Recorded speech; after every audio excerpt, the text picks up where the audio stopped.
আসসালামু আলাইকুম। প্রিয় দর্শক, আমাদের প্রধান উপদেষ্টা মানে অন্তর্বর্তীকালীন সরকারের প্রধান উপদেষ্টা ডক্টর মোহাম্মদ ইউনূসের যুক্তরাজ্য সফরের প্রায় শেষ পর্যায়ে উনি চলে এসেছেন। এর মধ্যে 3 দিন পার হয়ে গেছে এবং কাজের কাজ কতটুকু হয়েছে এটা নিয়ে গবেষণা হতে পারে। কিন্তু সবচেয়ে বড় কথা যে নিউজটা দেখে আসলে আমি খুবই মন খারাপ করেছি সেটা হলো এই ব্রিটেনের একটা পত্রিকা ফিনান্সিয়াল টাইমস, তারা একটা শিরোনাম করেছে, শিরোনামের ভাষাটা এমন যে Keir Starmer declines to meet Bangladesh leader tracking down missing billions. মানে বিলিয়ন ডলারের সন্ধানে যে বাংলাদেশের নেতা সেখানে গিয়েছেন, তার সঙ্গে দেখা করতে ব্রিটেনের প্রধানমন্ত্রী কে স্টারমার অস্বীকৃতি জানিয়েছেন। মানে উনি দেখা করবেন না ডক্টর ইউনূসের সঙ্গে। বিষয়টা এমন যে আপনি একজনের একটা বাসায় গেলেন, বাসায় যে অনেকক্ষণ ধরে দরজা নক করছেন, কেউ দরজা খুলছে না, এবং অনেকক্ষণ পরে দরজা খুলে কাজের লোক বলল যে স্যার আপনার সঙ্গে দেখা করবে না, মানে গৃহকর্তা আপনার সঙ্গে দেখাই করবে না, আপ্যায়ন তো দূরে থাক। তো এখানে হয়েছে সেই একই জিনিস। উনি গিয়েছেন, যাওয়ার পর যুক্তরাজ্যের যারা সরকারের যারা কর্মকর্তা তারা এটা নিশ্চিত করেছেন, আমি ওই ফিনান্সিয়াল টাইমসের রিপোর্ট থেকে বলছি, সেখানে নিশ্চিত করেছে যে অধ্যাপক ইউনূসের সঙ্গে সাক্ষাৎ করার কোনো পরিকল্পনা কেয়ার স্টারমারের নেই। তো যেখানে উনি আপনার সঙ্গে দেখাই করবেন না, আপনি বলে গেলেন কেন? যাওয়ার আগে বড় মুখ করে বললেন কেন ওনার সঙ্গে আপনার দেখা হবে? এবং দেখা হওয়ার পর আপনি ওই দেশে যারা টাকা পয়সা নিয়ে গেছে আমাদের দেশ থেকে সেগুলোকে ফেরত আনার জন্য চেষ্টা করবেন, বলবেন। এগুলি ঘটা করে বলার দরকারটা কি ছিল? যাওয়ার আগে বলেছেন, দেশবাসীকে বুঝিয়েছেন যে এটা বিশাল একটা কাজ করতে আপনি যাচ্ছেন।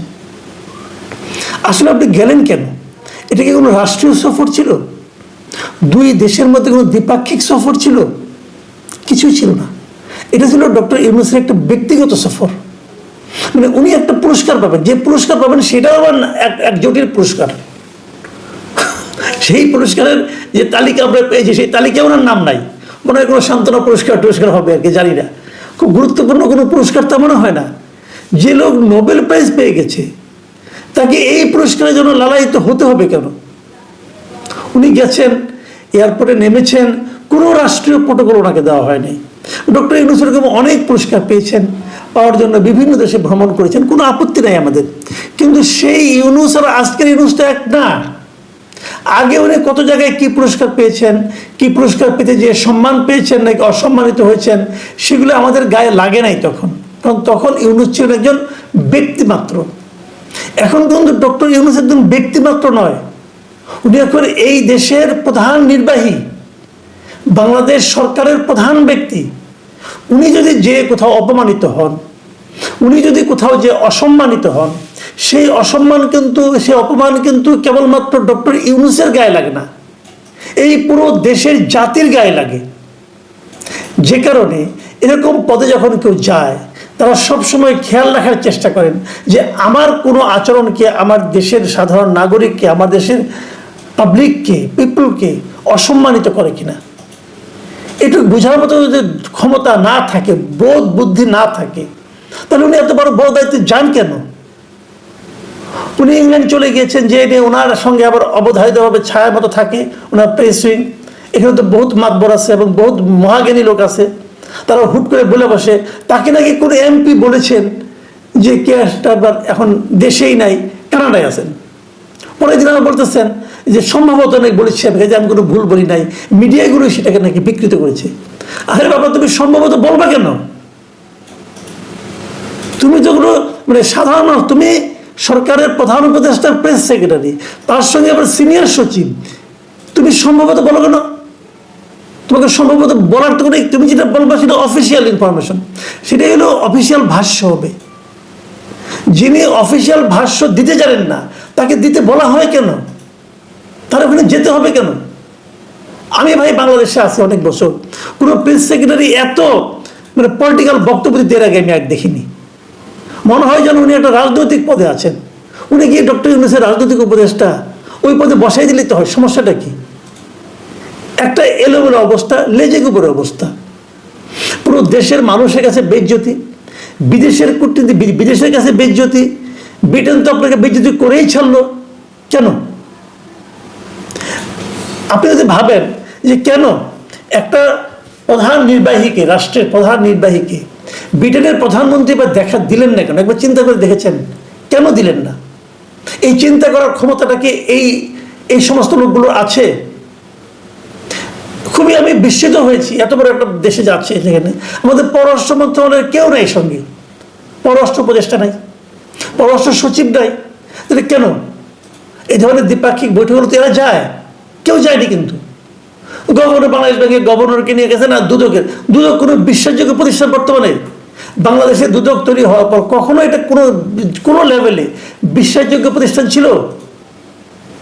টিউলিপ সিদ্দিক ব্রিটেনের এমপি, মন্ত্রীও ছিলেন, এই স্টারবারের সঙ্গে উনি মন্ত্রী ছিলেন। টিউলিপ সিদ্দিকের বিরুদ্ধে আপনি বিশাল এক অভিযোগ দিয়ে দিয়েছেন। কে দিয়েছে? দুদক দিয়েছে। দিয়ে এর কাছে চিঠি পাঠায়, তার কাছে চিঠি পাঠায়, সমন পাঠায়, গ্রেপ্তারি পরোয়ানা পাঠায়।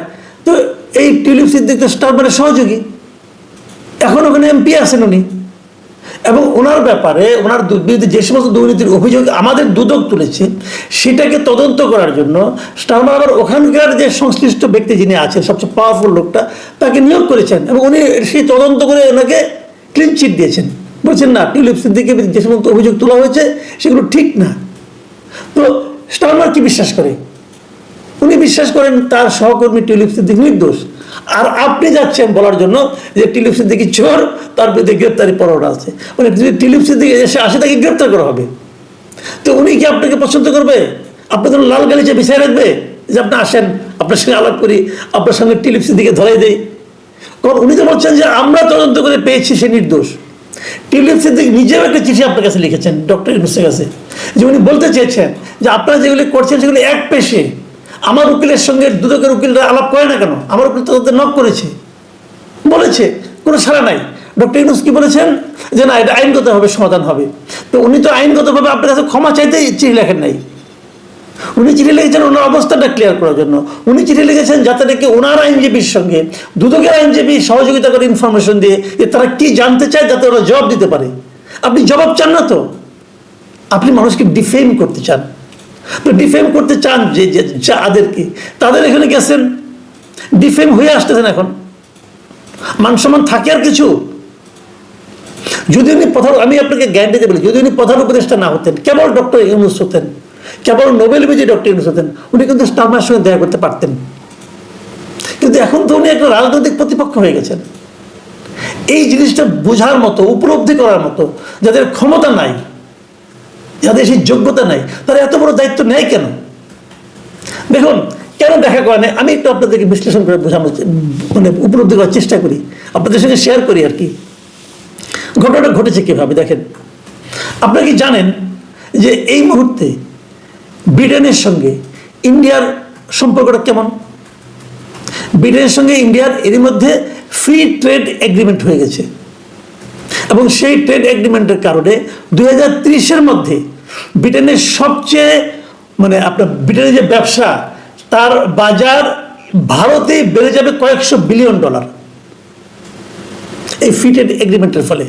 নট অনলি দ্যাট, ভারতের প্রচুর বিনিয়োগ আছে ব্রিটেনে। এই সমস্ত কারণটা কি? কারণ হলো ভারতের 140 কোটি মানুষের একটা বড় বাজার আছে।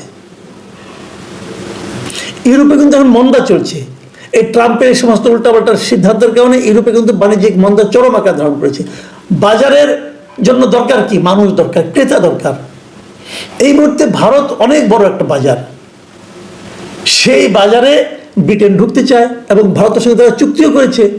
আর যে দেশকে ভারত পছন্দ করে না, সে দেশের সঙ্গে ব্রিটেন আর প্রীতি করতে যাবে না, আপনি নিশ্চিত থাকেন। তো আপনি তো সবার সঙ্গে ঝগড়া বাঁধায় বসে আছেন না ভাই, কিভাবে হবে? আপনি বলছেন যে ব্রিটেনে আমার লোকজন অনেক টাকা পয়সা নিয়ে গেছে। ভাই, পৃথিবীর কোনো দেশ বাইরের থেকে টাকা পয়সা যারা নিয়ে আসে, লুটপাট করে নিয়ে আসে, তাদেরকে ফেরত দেয় দেখেছেন কখনো? দেখেছেন? কেউ ফেরত দেয় না। আমেরিকায় কত হাজার বিলিয়ন ডলার বাইরে থেকে চলে গেছে বিভিন্ন জায়গার থেকে, তারা কি চাইলে ফেরত পাবে? পাবে না তো। এই যে বিন লাদেন, এদেরই মানে কত বিলিয়ন ডলার আমেরিকা আছে, ফেরত পেয়েছে তারা? এগুলি কেউ দেয় না ফেরত। নিয়ে যাওয়া সহজ, ফেরত আনা কঠিন। কানাডায় এত ভালো সম্পর্ক, কানাডা বেগম পাড়ায় কেউ টাকা ফেরত দিয়েছে? এই পর্যন্ত ডক্টর ইউনূস আসার পর পৃথিবীর কোনো দেশ থেকে 1 টাকা ফেরত আনতে পেরেছে? পারেনি। তারা হয়তো বাজেয়াপ্ত করবে, জব্দ করবে, কিন্তু আপনাকে ফেরত দেবে না। আর ব্রিটেন ওরা তো দেবেই না, বেসিক্যালি তো চোরের জাত।